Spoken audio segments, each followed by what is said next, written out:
새성전 건축이 다가왔다, 입당이 다가왔다라는 것을 실감을 할 수가 있습니다. 누구나 한 번쯤은 그런 상상을 해보셨을 것입니다. 새 예배당에 들어가서 예배를 드리는 그 감격. 저는 종종 그런 생각들을 해봅니다. 아름다운 예배당에서 깨끗하고 시원하고 편안한 그곳에서 함께 예배드리는 그런 모습을 상상해 봅니다. 음향, 영상, 조명, 모든 것이 빵빵한 정말 최적의 공간에서 함께 모여 예배드리는 모습, 감격스러운 예배를 드리고 마치고 식당에 가서 맛있는 식사를 하고 또 1층으로 내려와서 카페에서 커피 한 잔을 하고 그런 상상들을 해보면 참 즐겁습니다. 그 꿈이 이제 몇 달 후면 현실이 될 것입니다.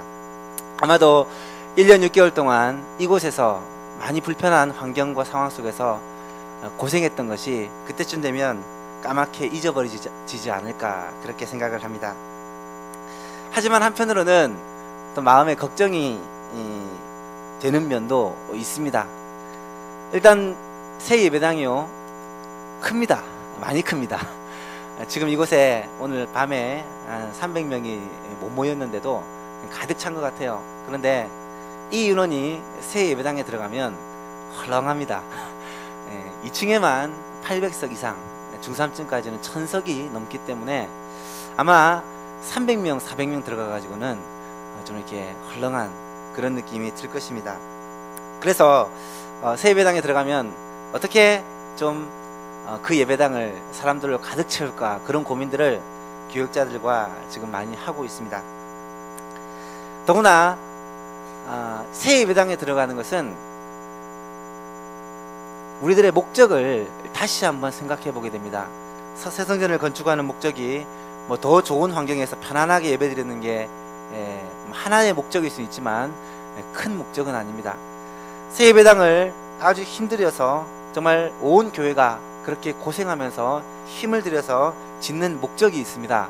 그것은 우리 교회가 마지막 시대에 하나님께서 붙잡고 사용하시는 정말 하나님의 마음에 합당한 주의 사명을 감당하는 교회가 되고, 이 지역의 많은 사람들에게 생명을 복음을 전하여 그들을 살리고 하나님이 기뻐하시는 전도와 선교와 이런 사명들을 감당하는 교회로 그렇게 거듭나기 위해서, 다시 한번 도약하기 위해서 이 예배당을 우리가 건축해 오고 있습니다.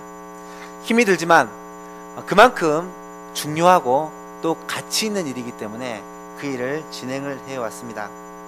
그런데 이렇게 입당을 한 석 달 남겨둔 이 시점에서 우리가 한번 고민해야 될 그런 일들이 있습니다. 그것이 무엇이냐면 교회의 이 본질적인 사명에 대한 부분입니다. 우리가 잘 알고 있지만 요즘에는 우리 교회의 그 핵심 가치에 대해서 예배 때 많이 이렇게 읽지는 않고 있지만, 교회가 무엇을 하는 곳이냐면 교회는 함께 모여서 하나님을 예배하는 것이고 생명의 복음을 전하여 영혼을 살리는 것이고 주의 일에 함께 힘을 합쳐 봉사하는 것이고 또 선교하는 것이고 함께 그리스도 안에서 교제하는 것이 교회입니다. 교회가 꼭 해야 될 일을 사명이라고 한다면 이것은요, 예수님이 이 땅에서 그 일을 하셨듯이 천국 복음을 전파하고 그리고 하나님의 백성들을 하나님의 말씀으로 가르치고 그리고 또 여러 가지 병든 자, 약한 자를 고치는 사역, 가르치고 전파하고 치료하는 사역을 바로 우리 교회가 해야 한다라는 것을 우린 너무나 잘 알고 있습니다. 그래서 우리 대한교회에 처음 설립될 때부터 우리 교회의 모토가 가르치고 전파하고 치료하는 교회다라는 그러한 캐치프레이즈가 붙어 있고요. 주보에 늘 일면에 가르치고 치료하고 전파하는 교회라는 이 교회의 타이틀이 붙어져 있습니다. 우리 교회가 해야 될 가장 중요한 일이 바로 그것이라는 것입니다. 여러분, 그 가운데서도 우리 교회가 특별히 마지막 시대에 하나님께 더 귀하게 쓰임받을 때 영혼을 살리는 이 일에 쓰임을 받는다면 그것보다 더 귀하고 아름다운 일이 없습니다. 시대적으로나 환경적으로 볼 때 하나님이 30년 전에 이 교회가 세워질 때 적막한 지역이었던 정말 변두리라고 말하는 이 지역에 정말 수많은 아파트 단지들을 세워주시고 또 많은 사람이 지나다니는 어쩌면 중심지로 만들어주신 이유가 많은 영혼들을 주님께로 인도하여 생명을 얻게 하고 그들이 영혼을 살리라는 사명을 우리 교회에 주셨다라고 믿습니다. 우리 교회가 이 일을 더 잘 감당하기 위해서 한 번 더 도약을 하고 새성전을 건축하고 더 생명 살리는 일에 최선을 다하는 그러한 대한교회가 되어야 할 것입니다. 참 감사한 것은 오늘도 장로님이 기도 가운데 같이 기도했지만 우리 교회가 이곳으로 와서 임시 예배처소에서 지금 1년 6개월 정도를 보내고 있습니다. 참 어려운 환경이고 힘든 환경이고 지금은 조금 낫지만 평일에 이곳에 와가시면 좀 마음이 많이 아플 겁니다. 지하라서 냄새가 나고 습기가 있고 여러 가지로 불편한 것이 사실입니다. 이런 환경 속에서도 그래도 하나님이 올 한 해 동안 우리 교회에 새로운 영혼들을 보내어 주셨습니다. 지금까지 1월부터 6월까지 6개월 동안 약 31명 정도의 영혼을 보내주셨고 평소 때 예년에 비해서 한 절반 정도밖에 되지 않는 사람이지만 그래도 평균 한 주일에 한 명 정도씩을 하나님 우리 교회에 붙여주셨습니다. 그리고 감사한 것은 그들 가운데 결산을 해보니까 약 절반 정도가 교회에 정착하고 잘 다니고 있습니다. 참 귀한 일입니다.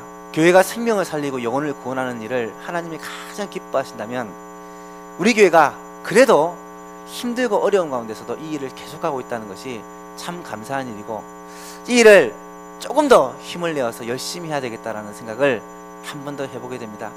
7월 둘째 주일날 새가족위원회 헌신예배로 이렇게 가지게 된 이유는 지난 6개월을 돌아보면서 우리 교회가 해야 될 사명 가운데 가장 중요한 영혼 살리는 일을 우리가 얼마나 잘하고 있느냐 또 어떻게 진행해 오고 있는 일을 한번 점검하고 앞으로 남은 6개월 동안 이 일에 더욱 우리의 최선을 다해서 전심전력하자라는 의미로 우리가 새가족위원회 헌신예배를 갖는다고 생각합니다.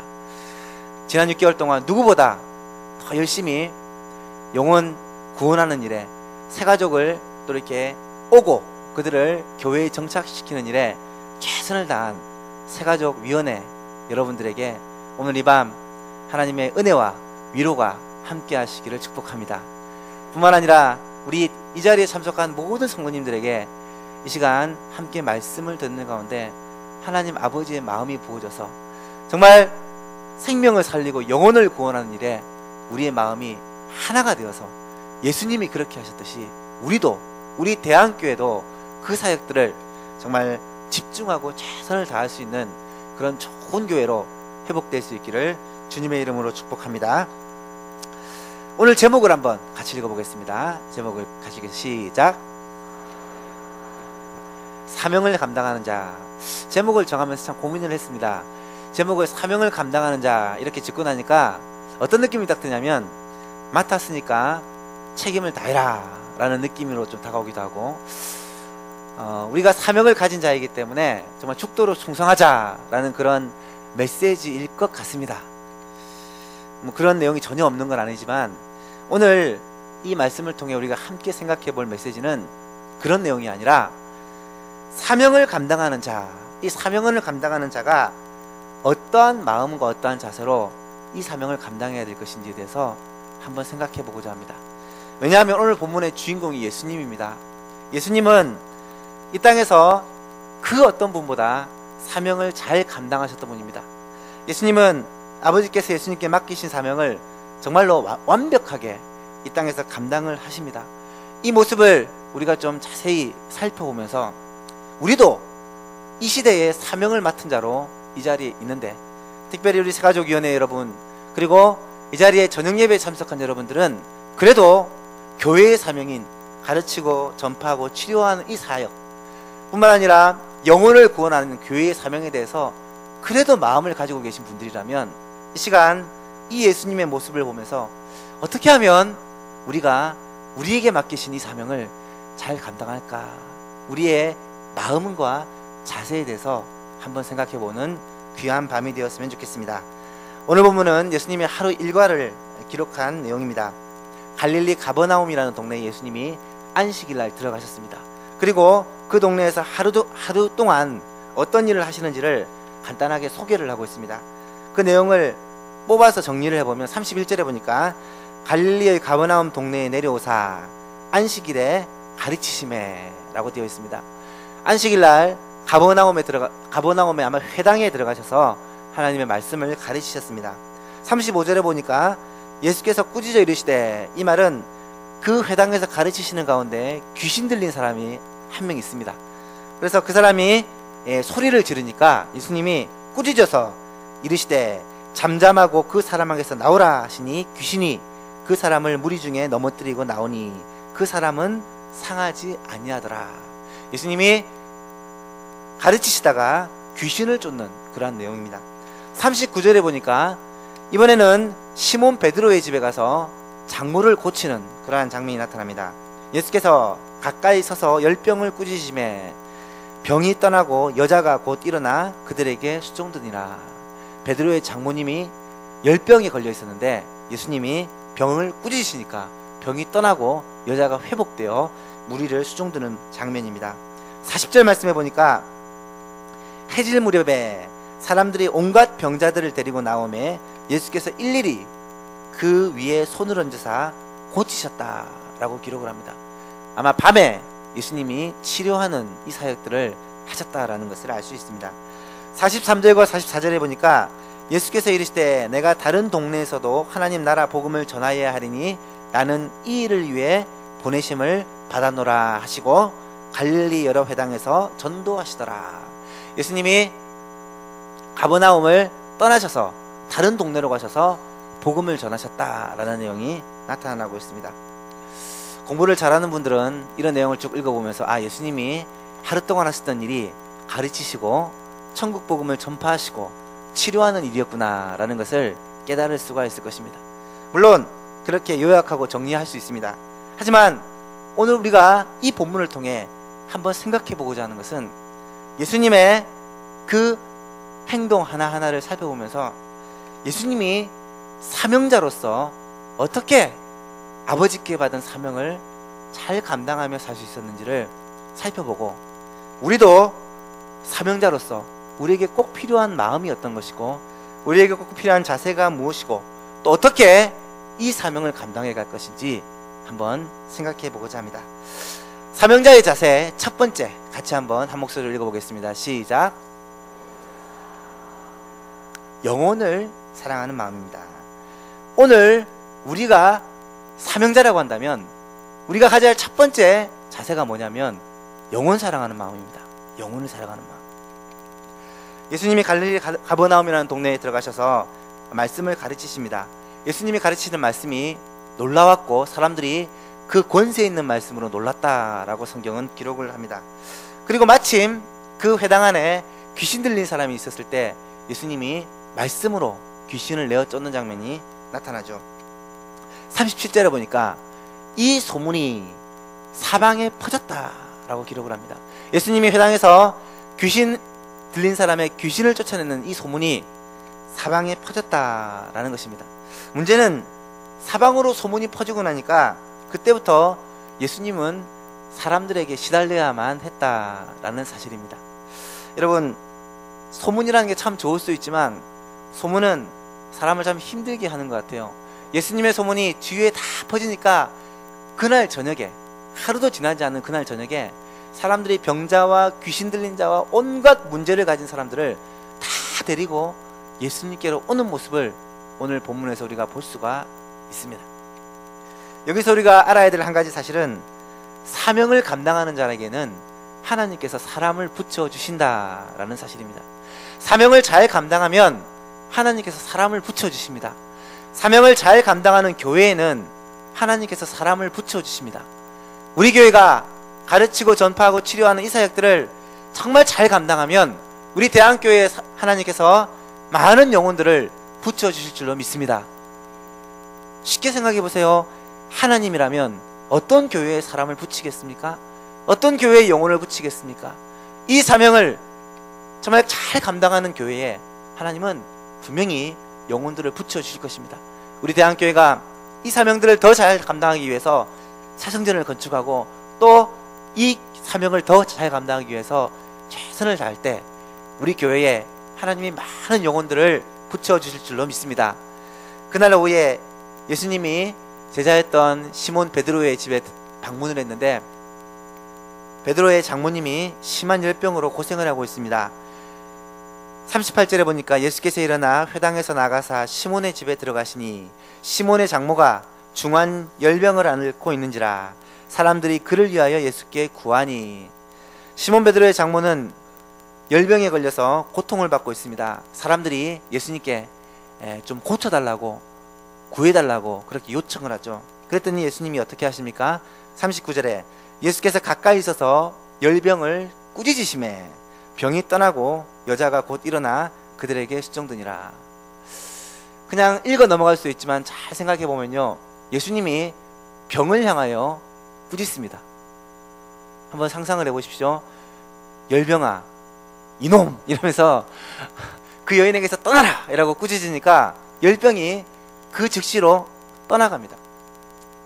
놀라운 것은 이 여인이 장모님이 아마 나이가 좀 되었겠죠. 장모님이니까.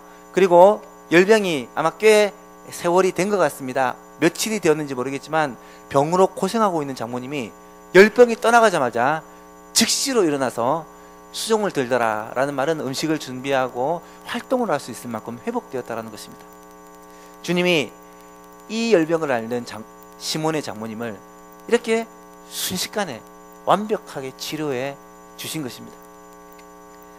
여러분, 누가복음을 잘 읽어보면요, 이 누가가 의사입니다. 그렇다 보니까 예수님이 치료하는 사역들을 다른 복음서와는 좀 다르게 좀 더 실감이 나게 잘 기록을 하고 있어요.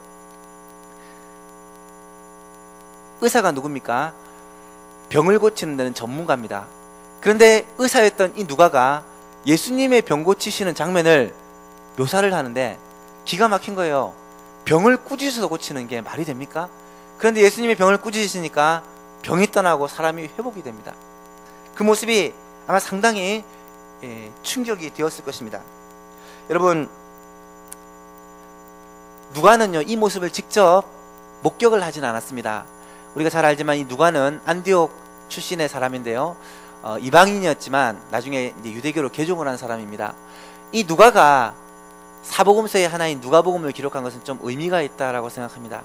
이 누가는 예수님이 살았던 시대에 같이 있지도 않았었고 그것을 지켜보지도 않았습니다만은 이 누가는 뛰어난 역사학자이기도 합니다. 그래서 데오빌로라는 사람에게 예수님에 대해서 소개하기 위해서 이 예수님에 대해서 스스로 좀 조사하고 알아보려고 애를 씁니다. 아마 예수님이 사역했던 모든 장소를 발로 뛰어다니면서 사람들을 만나고 그 사람들과 이야기를 하면서 자세한 내용들을 전해 들었고 그 내용들을 가지고 이 누가복음을 기록했던 것 같습니다. 이 누가가 의사였기 때문에 사람들이 병에 걸렸다가 나았던 사실들을 얘기할 때 물었겠죠. 어떻게 고치셨습니까? 뭐 침을 놓았는지 약을 주었는지 어떻게 고쳤는지 궁금했겠죠. 그런데 말씀하기를 병을 향해서 꾸짖으니까 병이 낫더라 이렇게 얘기를 하니까 얼마나 충격을 받았겠습니까? 뿐만 아니라 귀신을 쫓아낼 때도 귀신을 향하여 예수님이 명령을 하시니까, 말씀을 하시니까 그 귀신이 쫓겨가는 그러한 일들이 일어났다는 것입니다. 베드로의 장모의 병을 고치는 것은 시작에 불과합니다. 그날 저녁에 어떤 일이 벌어지는지 보십시오. 저녁이 되자, 해가 지자 사람들이 베드로의 집으로 막 몰려오기 시작합니다. 낮에 회당에서 가르치다가 귀신을 쫓았다라는 소문이 주위에 퍼지기 시작하니까 근처에 살고 있던 사람, 아마 다른 마을에 살고 있던 사람들이 그 소문을 듣고 예수라는 분이 귀신을 쫓아내고 병자를 고친 자더라, 그런 소문을 듣고 저마다 집에 있던 오래된 병자들을 업고 들것에 들고 그렇게 이 집으로 모여든 것입니다. 왜 해질녘에 모였냐면 이날이 안식일이었기 때문에. 유대인의 하루는 저녁부터 시작해서 저녁까지입니다. 안식일은 금요일 저녁부터 토요일 저녁까지요. 가 안식일입니다. 그래서 안식일이 끝나자마자 토요일 저녁이 되자 그때 사람들이 다 병자들을 업고 예수님께로 데리고 왔던 것입니다. 그들 가운데는 병이 오래여서 걷지를 못하고 움직이지를 못하는 사람들이 많이 있었습니다. 그래서 사람들의 의해서 들려서 그렇게 예수님께로 온 사람들이 많이 있었다라는 것입니다. 40절 말씀해 보니까 이렇게 말합니다. 해질 무렵에 사람들이 온갖 병자들을 데리고 나오매 예수께서 일일이 그 위에 손을 얹으사 고치시니, 일일이 그 위에 손을 얹으사 고치시니. 나온 무리들 중에서는 중풍병자도 있었을 것이고 열병을 또 전염병을 앓고 있는 사람도 있었을 것이고요, 아마도 나병과 같은 큰 병을 앓고 있는 사람도 있었을 것입니다. 귀신에 들린 사람도 있었을 것이고 여러 가지 질병, 여러 가지 온갖 병자들을 데리고 예수님께로 왔다라는 것입니다. 그런데 예수님이 그들을 고치시는 모습을 한번 보십시오. 예수님이 그들을 고치실 때 베드로의 장모님에게 하셨던 것처럼 병을 꾸짖고 이 가운데 있는 모든 중풍병을 떠날지어다, 나병은 떠날지어다, 병을 향해서 선포하고 고치실 수도 있었을 것입니다. 하지만 그런데 성경을 보니까 예수님이 그렇게 고치시지 않고 한 사람 한 사람 그 위에 손을 얹으시고 고치셨다라고 기록을 합니다. 일일이 그 위에 손을 얹으시고 고치신 이유가 무엇이었을까? 수십 명, 수백 명이었는지 알지 못하지만 굉장히 많은 사람이었는데 예수님이 왜 그 많은 무리를 한 사람 한 사람 찾아가셔서 일일이 손을 얹어 고치셨을까? 또 당시 문화로 본다면 이 손을 대는 일은 간단한 일이 아닙니다. 왜냐하면 병 가운데는 부정한 질병, 전염병이라든지 나병이라든지 이런 부정한 질병은 손을 대면 손을 대는 사람에게도 그 부정이 옮겨가기 때문에 함부로 접촉을 할 수가 없습니다. 그럼에도 불구하고 예수님은 한 사람 한 사람에게 손을 얹으사 고치셨다라고 기록하신 것입니다. 왜 그렇게 하셨을까? 한마디로 얘기하면 예수님은 그 사람의 육신의 질병만을 고친 것이 아니라 그 마음의 질병과 영적인 질병을 함께 고치신 것이다 라고 우리가 이해할 수 있습니다. 원래 몸이 아프면요 마음이 함께 병듭니다. 여러분 아파 보니까 어떤 일이 생깁니까? 의욕이 상실되고요, 짜증이 나고요, 우울해집니다. 오랫동안 아프면요 이런 현상이 심해져요. 사람이 오랫동안 아프면 다른 사람이 그 사람 곁에 오려 하지 않습니다. 그래서 사람들이 떠나고 외로움을 많이 느껴요. 그러다 보니까 더 마음의 병이 찾아오게 됩니다. 오랫동안 육신의 병을 가진 사람들은 거의 예외 없이 마음의 병을 함께 가지게 되는 것을 봅니다. 뿐만 아니라 유대인들의 문화에서는 이 질병이라는 게 죄와 항상 연결이 됩니다. 병에 걸렸다라는 것은 죄인이다라는 증거입니다.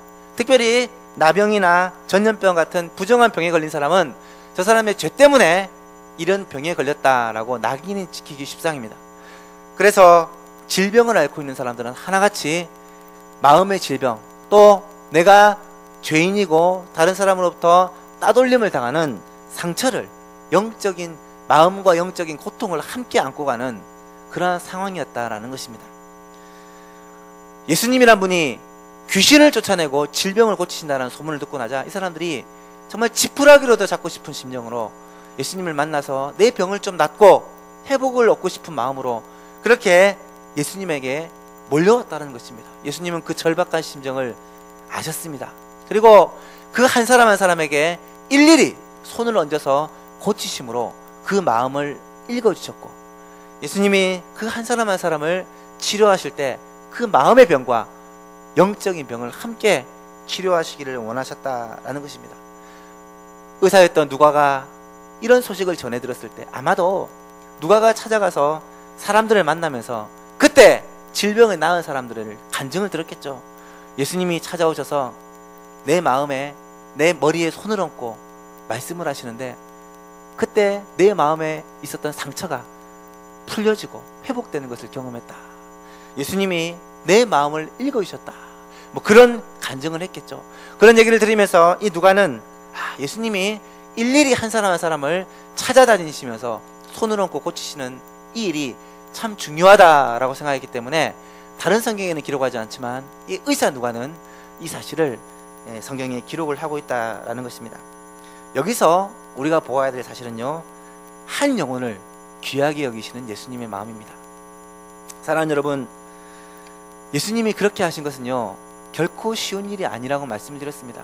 육체적으로도 굉장히 힘든 일이고, 또 병자를 상대하는 일이요, 여러분 그렇게 만만한 일이 아닙니다.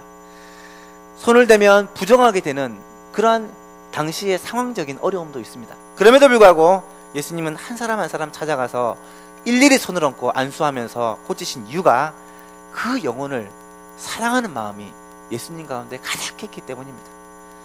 사랑하는 여러분, 영혼에 대한 사랑이요, 사명자의 자세라는 것입니다. 어떻게 사명을 감당할 수 있습니까? 영혼을 진정으로 사랑할 때 사명을 감당할 수 있습니다. 영혼을 사랑하는 것이요, 사실 그렇게 쉬운 일이 아닙니다. 여러분, 모든 일 중에 제일 힘든 게 사람을 상대하는 일이다 라는 얘기를 제가 요즘 자주 들었습니다. 사람을 만나고 얘기를 하고 들어주고 사람을 상대하는 게 그렇게 힘들다는 거예요. 에너지를 빼앗긴다는 것입니다. 하지만 정말로 그 영혼을 사랑한다면, 정말로 그 한 영혼을 소중히 여긴다면, 여러분, 이 일을 감당할 수가 있다라는 것입니다. 교회는, 하나님께 부름을 받은 사명자는 해야 될 일이 있는데, 그 중에 가장 중요한 것이 한 영혼을 사랑하는 마음입니다. 사랑하는 성도 여러분, 여러분 주위에 있는 한 영혼을 진심으로 사랑할 수 있는 이 예수님의 마음을 우리도 본받기를 간절히 소망합니다. 예수님을 아는 사람도 있지만 예수님을 알지 못하고 예수님을 모르기 때문에 방황하고 힘들어하고 고통 가운데 있는 사랑하는 가족들, 이웃들, 영적으로 정말 도움이 필요한, 도움이 절실한 그런 친구들, 이웃들을 향하여서 이 예수님이 가진 영혼 사랑을 우리도 가질 수 있기를 간절히 소망합니다. 베드로와 바울이 안진뱅이를 만났을 때 그렇게 말하지 않습니까? 한 푼 줍쇼 하니까 뭐라고 말합니까? 은과 금은 내게 없지만 내게 있는 것으로 내게 주는데 뭐라고 얘기하죠? 나사렛 예수 이름으로 걸어라, 그렇게 대답합니다. 여러분 주위에 많은 사람, 그들에게 돈을 주고 여러분이 도와주고 무엇을 줄 수 있겠습니까? 물론 물질적으로 도와주고 이야기도 들어주고 우리가 영혼 사랑을 실천해야 되겠습니다. 하지만 그들에게 줄 수 있는 가장 큰 최고의 선물이 뭐냐? 예수 그리스도의 이름이라는 사실을 깨닫게 되기를 바랍니다. 예수 그리스도를 전하는 이것이야말로 영혼을 사랑하는 최고의 방법입니다. 여러분이 사랑하는 사람들에게 줄 수 있는 정말 최고의 선물이 이 복음을 전하고 예수를 전해주음으로 말미암아 그 영혼을 회복시킬 수 있다, 살릴 수 있다라는 사실을 깨닫고, 여러분 이 주님의 마음을 가지고 우리의 맡겨진 사명을 감당할 수 있는 저와 여러분 될 수 있기를 바랍니다. 두 번째로요, 같이 한번 읽겠습니다. 시작. 복음에 대한 열정입니다. 사명자의 자세. 두 번째는 복음에 대한 열정입니다.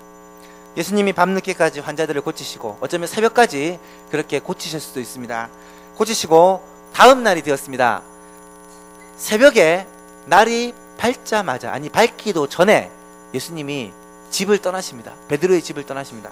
어디로 가십니까? 예수님이 가시는 곳을 사람들이 찾아가서 만났습니다. 그리고 예수님에게 묻죠. 예수님, 우리를 떠나지 마십시오. 우리 마을에 좀 오래 머물러 계십시오. 많은 사람들을 고쳐주시고 우리에게 좋은 말씀도 들려주십시오. 붙잡습니다. 그랬더니 예수님이 뭐라고 말씀하시냐면 43절 44절 말씀 같이 읽겠습니다. 시작. 예수께서 이르시되 내가 다른 동네들에서도 하나님의 나라 복음을 전하여야 하리니 나는 이 일을 위해 보내심을 받았노라 하시고 갈릴리 여러 회당에서 전도하시더라. 여기서 눈에 탁 띄는 부분이 무엇입니까? 43절에 보니까 내가 다른 동네에서도 하나님 나라의 복음을 전하여야 하리니 나는 이 일을 위해 보내심을 받았노라. 나는 이 일을 위해 보내심을 받았노라. 이 말은 예수님의 사명 선언문입니다. 내가 왜 이 땅에 왔느냐? 그것은 복음 전하기 위해, 천국 복음 전하기 위해, 하나님 나라 복음 전하기 위해 왔다. 그것을 내가 감당해야 된다 라고 말씀하신 것입니다. 예수님은 이 사명을 감당하기 위해 지난 30년 동안 훈련하셨습니다. 준비하시고 3년이라는 공생애 동안 이 사명 감당하기 위해 자신의 전부를 바쳐서 헌신을 하십니다. 12제자를 보내시고 70명의 제자를 보내시고 또 많은 무리들을 가르치심으로 이 사명을 예수님이 이 땅을 떠나실 때에도 제자들에게 부탁하셔서 계속 감당하게 하십니다. 천국 복음을 전파하여 하나님 나라를 선포하고 영혼들을 주님께로 인도하여 영혼을 살리는 이 일을 예수님 때부터 시작해서 지금까지 계속해서 감당해 오고 있습니다. 이 사명을 오늘 우리 교회에 예수님이 주신 것입니다. 여러분, 오늘 우리가 예수님께 부탁받은 사명이 무엇입니까? 우리가 예수님께 위임받은 사명이 무엇입니까? 하나님 나라의 복음을 우리 주위의 사람들에게 전해서 저들을 살리고 저들의 영혼을 구원하고 저들을 제자로 삼아 또다시 이 사명이 이어지도록 하라 라는 명령입니다. 예수님의 지상명령 같이 한번 읽겠습니다. 마태복음 28장 18절에서 20절 말씀 우리 한 목소리 읽을까요? 시작. 예수께서 나와 말씀하여 이르시되 하늘과 땅의 모든 권세를 내게 주셨으니 그러므로 너희는 가서 모든 민족을 제자로 삼아 아버지와 아들과 성령의 이름으로 세례를 베풀고 내가 너희에게 분부한 모든 것을 가르쳐 지키게 하라. 볼지어다 내가 세상 끝날까지 너희와 항상 함께 있으리라 하시니라. 아멘. 여러분, 이것이 우리 교회에 맡기신 예수님의 사명이요, 바로 저와 여러분에게 주신 예수님이 맡기신 사명이라는 것입니다. 가서 모든 민족을 제자로 삼으라. 모든 사람을 전도하여 그리스도로 인도하여 생명을 구원하라. 뿐만 아니라 그들을 잘 양육하여 다시금 예수 그리스도의 이 사명자로 파송하라. 이 일을 예수님이 교회에 맡겨주셨다라는 것입니다. 예수님이 이 사명을 위해서 살았습니다. 잠을 잘 때도, 밥을 먹을 때도, 누구를 만날 때도 이 사명을 감당하기 위해 사셨습니다. 우리도 마찬가지입니다. 이 땅을 살아가는 이유, 이 땅을 살아가는 목적이 무엇입니까? 무엇 때문에 밥을 먹고, 무엇 때문에 잠을 자고, 무엇 때문에 일을 하고, 무엇 때문에 공부를 하고, 무엇 때문에 돈을 법니까? 그 이유는요, 하나님이 우리에게 맡기신 사명, 모든 민족을 제자로 삼고 땅끝까지 이 복음을 증거하여 예수 그리스도의 오심을 준비하는 이 일을 우리가 감당할 수 있기를 중심으로 바랍니다. 우리 교회에 이 사명을 주셨습니다. 우리 교회에. 그렇다면 이 사명을 우리는 늘 기억하고 복음을 위해 열정으로 충만해야 할 것입니다. 사명이 분명한 사람은요, 행복합니다. 사명자는 행복합니다. 사명이 우리의 가슴속에 꿈틀거리는 사람은 행복합니다. 예수님은 바빴지만, 피곤했지만 정말로 행복해 하셨습니다. 사도 바울도 그랬고요, 제자들도 그랬습니다. 바빴지만, 피곤했지만, 때로는 많은 핍박을 받았지만 그 가운데서도 진짜 행복해 했습니다. 사랑하는 성도 여러분, 사명에 집중하고 살면 바빠도 행복할 수 있습니다. 피곤해도 행복할 수 있습니다. 어려움이 있고 문제가 있고 핍박이 있어도 행복할 수 있습니다. 사명을 늘 마음속에 새기고 주의 복음을 위해 열정으로 충만한 저와 여러분이 되시기를 간절히 바랍니다. 옆 사람에게 한번 인사합시다. 사명자는 행복합니다. 마지막으로 같이 읽겠습니다. 시작. 이 사명을 감당할 수 있는 힘은 기도입니다. 어떻게 사명을 감당할 수 있을까? 그 힘은 기도에 있다라는 것입니다. 42절 말씀 같이 읽겠습니다. 날이 밝음에 예수께서 나오사 한적한 곳에 가시니, 예수님이 지난 밤에 병자들을 고치시느라 많은 수고를 하십니다. 그리고 주무셨겠죠. 새벽 일찍이 날이 밝기 전에 예수님이 나오셔서 한적한 곳으로 나가셨습니다. 왜 한적한 곳으로 가셨을까? 비슷한 내용을 다룬 마가복음 1장 35절에는 이렇게 얘기를 합니다. 새벽 아직도 밝기 전에 예수께서 일어나 나가 한적한 곳으로 가사 거기서 무엇을 하셨다고요? 기도하시더니. 예수님이 새벽에 한적한 곳에 나가신 이유는요, 하나님께 기도하기 위해서입니다. 이것은요, 한 번, 두 번 그렇게 하신 것이 아니라 예수님의 매일매일의 습관이 되었던 것 같습니다. 예수님이 습관을 쫓아 새벽에 한적한 곳에 나가서 기도하셨다라고 이야기를 합니다. 예수님은 새벽마다 조용한 곳을 찾아서 기도하십니다. 그렇게 하신 이유가 무엇입니까? 하나님 아버지와 교제하기 위해서입니다. 왜 하나님 아버지와 교제를 해야 합니까? 하나님의 말씀을 듣고 하나님께 기도함으로 우리의 이 땅을 살아가는 사명을 다시 한번 새롭게 하고 하나님으로부터 사명을 확인하고 집중하기 위해서입니다. 여러분, 매일매일 하나님과 교제가 있는 사람은요, 우리의 마음속에 이 사명이 흐려지지 않습니다. 매일매일 하나님과 기도를 통해 교제하는 사람은 영혼에 대한 사랑, 복음에 대한 열정이 우리의 가슴속에 매일매일 새로워진다는 것입니다. 기도는요, 바로 그런 것입니다. 매일매일 하나님과 만나서 기도할 때 우리의 마음속에 주님이 맡기신 사명, 영혼을 향한 사랑, 복음을 향한 열정이 다시 한번 우리 속에서 새로워지는 그러한 시간입니다. 우리나라에서 새벽 기도가 생기게 된 이유가 바로 이 예수님의 습관 때문입니다. 새벽에 다른 어떤 일, 세상을 만나기 전에 먼저 하나님을 만나서 기도함으로 우리 가운데 우리의 사명을 다시 한번 새롭게 하는 것, 이것이 바로 새벽 기도요, 새벽에 하나님 앞에 나오는 이유입니다.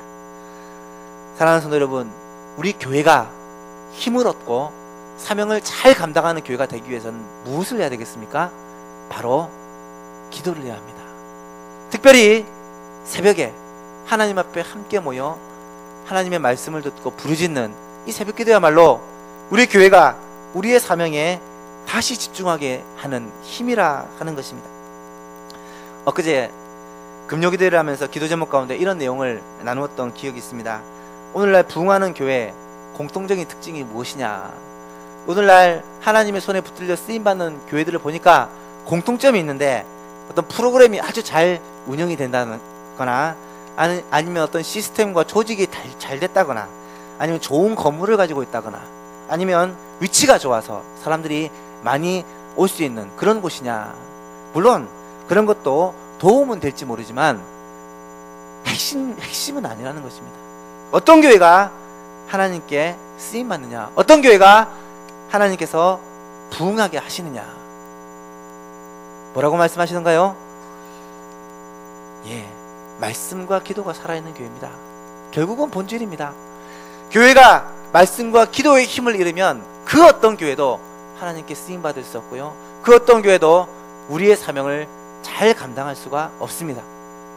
우리 교회도 마찬가지입니다. 우리 교회가 정말로 하나님의 사명을 잘 감당하고 우리 교회에 맡기신 사명들을 능력 있게 감당하기 위해서는 말씀과 기도가 회복이 되어야 됩니다. 그 중에 특별히 기도가 중요합니다. 왜냐하면 기도는 바로 우리 교회에 성령의 기름을 붓는 그러한 주유 펌프와도 같기 때문입니다. 여러분, 자동차가 아무리 좋아도 기름을 넣지 않으면 자동차는 무용지물입니다. 교회가 아무리 아름답게 지어지고 교회가 모든 면이 갖추어져도 성령의 기름이 교회 가운데 부어지지 못하면 멈춰서 있는 자동차와 다를 바가 없습니다. 여러분, 성령의 기름이 교회에 부어지면요, 교회는요, 하나님이 맡기신 사명을 능력 있게 감당합니다. 마지막 시대에 하나님이 우리 교회를 통하여서 정말 많은 역사를 이루어 가실 것입니다. 그러기 위해서는 우리 교회에 성령의 기름 부으심이 필요합니다. 어떻게 성령의 기름 부으심이 우리에게 부어질 수 있습니까? 기도는요, 성령의 기름을 붓는 통로와도 같습니다. 함께 모여 하나님 앞에 부르짖고 기도할 때 하나님의 성령으로 우리 교회에 기름 부으실 것을 믿습니다. 함께 모여 같은 마음으로 같은 뜻으로 기도할 때 우리 교회에 하나님의 성령의 기름 부으심이 충만하여서 우리 교회가 이 시대에 우리에게 맡긴 사역들을 정말로 능력 있게 잘 감당해 가는 교회로 그렇게 쓰임받을 줄로 믿습니다. 내일부터 특별기도회가 시작합니다. 특별 새벽기도회가 매달 하기 때문에 어떻게 생각하면 늘 하는 것이라 생각할 수 있지만 참 중요합니다. 우리 교회가 사도행전 교회를 꿈꾸고 세워가는 일을 목적으로 세우고 한 해를 달려오고 있는데, 성령의 기름 부으심이 우리 교회에 부어져서 사도행전 교회에 일어났던 그 역사들이 우리 교회도 그대로 현실이 되기 위해서는 그만큼 기도가 필요합니다. 사랑하는 여러분, 내일 새벽부터 이 자리에 함께 오셔서 하나님 앞에 간절히 부르짖는 저와 여러분이 될 수 있기를 바랍니다. 성령께서 우리 교회에 기름을 부으셔서 정말 마지막 시대에 우리 교회가 멋지게 쓰임받고 새성전이 건축되고 그곳에 가게 되면 우리 교회를 통해 정말 이 지역이 좀 들썩들썩할 수 있는 그런 하나님의 그런 능력의 주인공이 우리 교회가 될 수 있기를 간절히 소망합니다. 말씀을 맺습니다. 예수님의 모습을 통해 오늘 우리는 사명자의 자세를 배웁니다. 한 영혼에 대한 사랑, 그리고 하나님 나라의 복음에 대한 열정, 그리고 그것을 우리의 마음속에 날마다 새롭게 일으키는 기도, 이것이야말로 오늘 본문을 통해 우리가 배우게 되는 사명자의 모습입니다. 사랑하는 성도 여러분, 새가족위원회 여러분, 그리고 이 자리에 참석한 모든 성도 여러분, 정말 새성전 시대를 준비하는 우리 대한교회, 이 시점이 참 중요합니다. 모든 우리가 사명자라는 사실을 꼭 기억하고, 우리 교회가 사명을 받은 교회라는 사실을 꼭 기억하고, 우리가 이 마음을 함께 품음으로 말미암아 정말로 하나님께 쓰임받는 진정한 사명자가 될 수 있기를 주님의 이름으로 축복합니다. 찬송가 320장입니다. 나의 죄를 정케 하사 주의 일꾼 삼으신, 같이 찬양하고 기도합니다.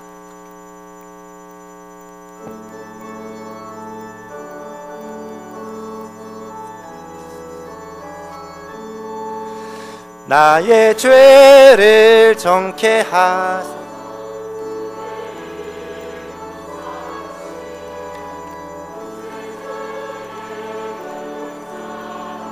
항상 찬송합니다.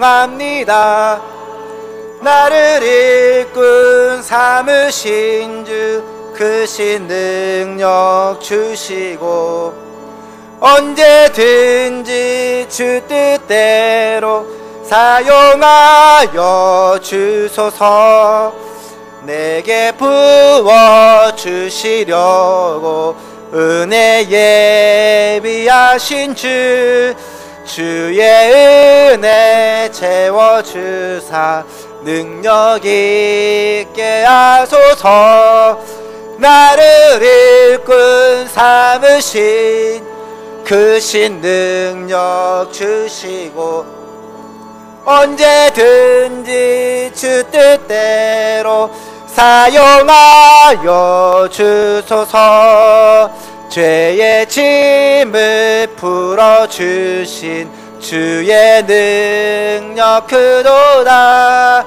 나를 피로 사신 예수 내 맘속에 오소서. 나를 일꾼 삼으신 주, 크신 능력 주시고 언제든지 주 뜻대로 사용하여 주소서. 주여 내게 성령으로 충만하게 채우사 생명수가 강물처럼 흐르게 하옵소서. 나를 일꾼 삼으신 주, 크신 능력 주시고 언제든지 주 뜻대로 사용하여 주소서. 아멘. 같이 한번 기도하겠습니다. 우리를 일꾼으로 삼으신 주님께서 우리에게 능력을 주시고 성령으로 날마다 기름 부으심으로 말미암아 우리의 사명을 잘 감당하게 하여 주옵소서. 한 영혼에 대한 사랑을 우리에게 부으시고 복음에 대한 열정을 우리에게 회복시켜 주시고 날마다 기도함으로 이 사명 감당하는 주의 백성들 되게 하여 주옵소서. 우리 주여 한번 외치고 간절히 기도하겠습니다. 주여, 하나님 아버지, 그렇습니다. 하나님, 우리에게 또 이런 사명을 다시 한번 깨우치고 가르쳐 주시니 감사합니다. 우리가 사명을 받은 자입니다. 우리 교회가 사명을 받은 교회 교회입니다. 마지막 시대에 정말 하나님 죽어가는 영혼들을 위하여서 하나님 쓰임받는 교회 하나님 되게 하심을 감사합니다. 33년 전에 이곳에 주의 교회를 세우시고 지금까지 사명 감당하게 하셨는데 앞으로 더욱더 이 사명 잘 감당하게 하기 위해서 새생명은 축의 복을 우리에게 허락하여 주시고 이 은혜를 우리에게 허락하셔서 하나님 사명 더욱 잘 감당하게 하여 주시니 감사합니다. 하나님 아버지 사명을 맡은 자로 사명을 받은 자로 하나님 사명을 잘 감당하기 위해서 주님의 모습을 배워가기를 원합니다. 한 영혼을 귀하게 여기는 마음이 우리 교회 가운데 부어져서 이 교회에 찾아오는 많은 영혼들 하나님 아버지 그 영혼을 사랑하며 섬기며 그 영혼을 하나님 아버지 불쌍히 여기며 이 지위에 예수님을 알지 못하고 죽어가는 영혼들을 사랑하고 그들에게 복음을 전할 수 있는 하나님 그런 믿음을 우리에게 허락하여 주시기를 간절히 원합니다. 하나님 아버지 하나님 나라 복음을 전하는 것이 우리의 사명인데 예수님께서 복음을 전하기 위하여 자신의 생애를 드렸던 것처럼 복음을 위하여 사랑하는 저희를 내게 하여 주시고 복음에 대한 열정으로 충만한 저희를 낼 수 있도록 하나님 날마다 기름 부어주시기를 원합니다. 매주마다 세가족이 끊이지 않냐고 영혼을 사랑하는 마음으로 영혼을 하나님 건지며 복음을 전함으로 말미암아 교회가 교회의 사명을 제대로 감당하며 하나님 아버지 교회에 쓰임받는 교회가 될 수 있도록 주께서 역사하여 주옵소서. 하나님 아버지 새벽을 깨워 기도하는 교회가 되게 하여 주옵소서. 새벽마다 함께 모여 부르짖어 기도하며 하나님의 영광을 구하며 하나님의 능력을 하나님 우리가 더듬는 교회가 되게 하여 주옵소서. 이 사명을 감당하기 위해서 하나님 기도하는 교회가 하나님 성령의 기름이 우리 가운데 부어져야 하나님 감당할 수 있사오니 성령의 기름을 부으시고 기도를 통해서 하나님 이 교회를 회복시켜 주시고 하나님 교회가 열정으로 뜨거워질 수 있도록 하나님 사명을 감당하는 교회로 세워질 수 있도록 축복하여 주시옵소서. 하나님 아버지 또 이렇게 새가족위원회 헌신 예배로 하나님께 드리게 하여 주시고 지난 6개월 동안 또 열심히 하나님 영혼들을 섬겨왔던 새가족위원